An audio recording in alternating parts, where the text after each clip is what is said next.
Hi guys, happy Thursday. Sorry but I'm here to help out Mrs. Lunsford today because she is not feeling so great. You need to start off class by opening your Classic slide 2 that I opened for you. Today we are going to talk about the rise and spread of Islam. Today's objectives are all surrounded by Islam. We will talk about the 5 pillars of Islam and of course, you know Mrs. Lunsford had to include a map. We will talk about trade and science and math in the Muslim world and also art and architecture. Let's remember that we study religion in history class quite a bit. We have already talked about Judaism and Christianity. Always be respectful of others' thoughts and beliefs. We are all welcome here. The rise and spread of Islam. Christianity was spreading throughout Europe, and the Byzantine Empire rose to glory around the Mediterranean Sea. Something else remarkable was happening at this time in the land known as Arabia. Today we will look at Islam and how it spread throughout this region of the world and beyond. Don't forget to look at your vocabulary. I will pause for a minute to let you do that now. Here's our map. I'm the map, I'm the map, I'm the map, I'm the map, I'm the map. I know it's not the same, but I'm trying. Take a look at the map. What do you think the weather is like? Is it hot or cold? Is it rainy? Notice that you have your first bold in gold here. A review of Islam. People who follow the Islamic faith are known as Muslims and they follow the teachings of Muhammad, a prophet sent to give Allah's, God's, instructions to the world. Islam, like Christianity, is a monotheistic, one-deity, religion. Muhammad began his teachings of Islam, which means submission, around 600 AD. Their holy book is the Quran. They follow 5 pillars. First pillar, a declaration of faith. Second pillar, prayer. Third pillar, giving to the poor. Fourth pillar, fasting. Fifth pillar, the pilgrimage to Mecca, their holy city. Remember the core beliefs of Christianity as shown in the right-hand corner. Look at the question. Can you remember what we just said in the last slide? If not, look back. Caliph and a division. Muhammad died in 632 AD without a clear person to take his place, so they needed a caliph, which means successor. 2a The caliph did not replace Muhammad but is the leader of spiritual leader as well as leader of Islamic law. Some Muslims looked to Muhammad's father-in-law, Abu Bakr, to be the caliph and led Islam. Not everyone agreed and fights broke out through the empire. The religion divided into 2 branches. Sunnis, believed the caliph should be the most capable Muslim. Shias, short for Shia Ali, believed the caliph should be Muhammad's son-in-law, Ali, and his descendants. This split will cause bitter struggles inside Islam, and we will see later. And the division persists today, although 85% of Muslims are Sunni. Don't forget your bold and gold. Look at the question. Can you remember what we just said in the last slide? If not, look back. Spread of Islam. Caliphs called for jihad 2a, Ghad, which meant struggle on behalf of Islam. They were fighting against threats to their beliefs and issued holy wars to spread the empire of Islam. They quickly ran into 2 great powers, the Persians and the Byzantines. The Persian Empire still controlled lands north and east of Arabia, Egypt, Persia, and Mesopotamia. The Byzantine Empire controlled Asia Minor and much of North Africa. Within 25 years of Muhammad's death, Muslims had conquered Egypt, 3 Mesopotamia, 3 and Persia. 3 They would conquer lands from the Byzantine Empire as well in just a few more years. Look at the question. Can you remember what we just said in the last slide? If not, look back. Spread of Islam. As Byzantine and Persian cities fell, many viewed the Muslims as liberators not conquerors. They had often been mistreated by corrupt governments and heavily taxed. The new laws of their lands were based on the Quran. Those who followed the old nature gods were told to convert or be put to death. Muslims respected the beliefs of Christians and Jews since they also worshipped the one God. They were allowed to follow their religions if they paid a special tax. However, many Jews and Christians could not pay the tax, so they often converted to Islam. It wasn't just conquest that spread Islam, but trade as well. Just 100 years after Muhammad's death, Islam had become more than just a religion, but a powerful Islamic empire. Baghdad, jewel of the Islamic Empire. As you know, the holy city of Islam had always been Mecca 5a, but another city emerged as the capital 5a city and center of trade in the empire. Baghdad. Baghdad was an ideal location for a capital city. It straddled the Tigris River and linked the Euphrates River by a canal. Ships sailing up the Persian Gulf from the Arabian Sea, Indian Ocean, and Red Sea found a new destination in Baghdad. This made the city perfect for Muslim merchants whose trade routes offered control over 3 continents: Africa, 5b Asia, 5b and Europe, 5c. Look at the question. Can you remember what we just said in the last slide? If not, look back. Baghdad, jewel of the Islamic Empire. Merchants came from all points of the compass with goods from far and wide.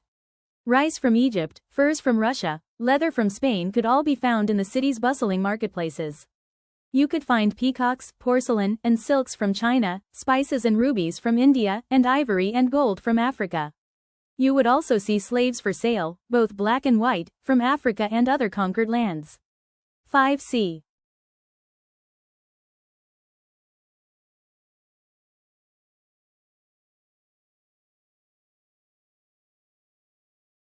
Baghdad, a center of learning. Muslim traders brought back more than just exotic goods. They also brought back knowledge and ideas from the places they visited. Baghdad became a center of learning, complete with many schools and its own university. After a Muslim war with China in 751, some prisoners were found to have a valuable skill: they knew how to make paper. They were brought back to Baghdad and the first paper 5D mill was built, allowing Muslim scholars to copy books. This opened a new chapter in the Muslim Empire, discovery. Achievements in science and math. In 830 the caliphs built a large research library in Baghdad called the House of Wisdom.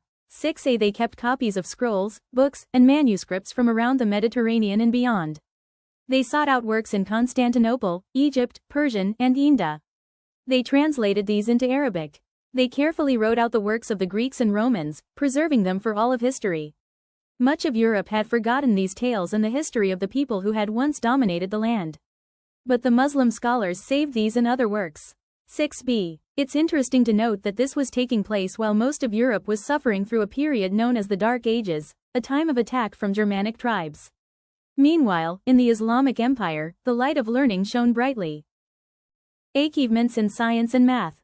Muslim scholars made innovations in the field of math as well. In 820 a man named Al-Khwarizmi wrote a book that focused on solving equations that formed the basis of today's algebra. 6c In fact, Al-Jahbr is Arabic for completion. His work included the use of place value in SIFR, which means 0. Scholars made breakthroughs in geometry 6d, which they applied to astronomy and architecture. It was especially seen in the complex patterns seen in their art. They were also gifted in their work on medicine, 6e establishing hospitals and traveling medical clinics. They used surgery for wounds, bones, and to fight diseases. Muslim doctors made effective medicines from plants and animals. Students traveled thousands of miles to study medicine with Muslim scholars. Look at the numbers there. It is so interesting to see the different ways they are written over the years. Look at the question. Can you remember what we just said in the last slide? If not, look back. Art in praise of Allah. Artists in the Islamic Empire created new and beautiful pieces of art that served to fill the world with beauty, while also reminding the faithful of the Islamic teachings. Muhammad had taught that since only Allah could create life, it was sin of arrogance to draw living creatures. That would be like trying to be like Allah. Muslim art does not include statues 7a, or life-like subjects. 7a. Instead, the decorated objects with complex patterns, often influenced by patterns in nature. The most famous pattern is called Arabesque 7b, Arabesque, a pattern of winding stems and abstract leaves and flowers. Art in praise of Allah. Like the Chinese, Muslim artists also turned their handwriting, calligraphy 7c, into art, and another way to proclaim the glory of Allah. They would work passages from the Quran into clever decorations. They'd cover on walls, floors, carpets, vases, even swords with elaborate letter patterns. Muslim crafters made pottery 7d that glowed with gems and vivid colors of the surrounding desert. Everyday objects like pitchers, swords, saddles, and lamps were a feast for the eye. They also wove beauty into rugs. 7e people in the Muslim world sat and slept on rugs, rather than furniture, so rugs of all sizes were in demand. They covered these with rich patterns made of tiny knots of wool or silk. Look at the question. Can you remember what we just said in the last slide? If not, look back. Mosques for beauty and worship. Mosques 8 are Muslim places of worship and centers for the Muslim community. The first mosque was in Muhammad's house, as they met in his courtyard to heart his teachings. They built more mosques wherever Islam spread. As the Islamic Empire grew, they began adding other architectural features from different cultures. 9. Constantinople's Hagia Sophia, domes. Persia pointed arches. North Africa, minarets, towers, into which men would climb. All mosques shared similar features, and still do today: minarets, domes, gate in the front wall to welcome, a courtyard, and fountains. The interior of mosques had rugs on the floor, a mihrab, to mark the direction of Mecca, and a place for a person to stand and lead prayer and lead the sermon. Look at the question. Can you remember what we just said in the last slide? If not, look back. Islamic influence beyond Arabia. So we have been through a lot of information, but let's take a look at this map. Notice the spread of Islam and how it is all around the Arabian Peninsula, but also extends well past that. We will talk about how it actually spread into Africa and its influence there. Here we are looking at the Eastern Hemisphere. Notice the legend. What year is this? What areas do you see where Islam has more followers than any other religion? Do you see all of the continents that Islam has spread into at this point? So much can be seen on a map by looking at all of the parts. Let's end this with the timeline. We haven't seen one of these in a while. Our timeline reads from left to right. On the left is all the way back in 313 AD when Constantine created the Edict of Milan and made Christianity legal. Notice all that has happened throughout this time period through to the 1200s. Find one thing on here that interests you, and at the bottom of your classic study guide, write something about it. Tell Mrs. Lunsford what it was and why it caught your attention. No more than 3 sentences, please. It has been a pleasure being your teacher today, but I will sure be happy when Mrs. Lunsford makes it back. This is a lot of work. Don't forget to get all of your assessments for this week done. I have listed on the screen all that should be completed before your Friday Independent Learning Day is over. Be sure to work on those items.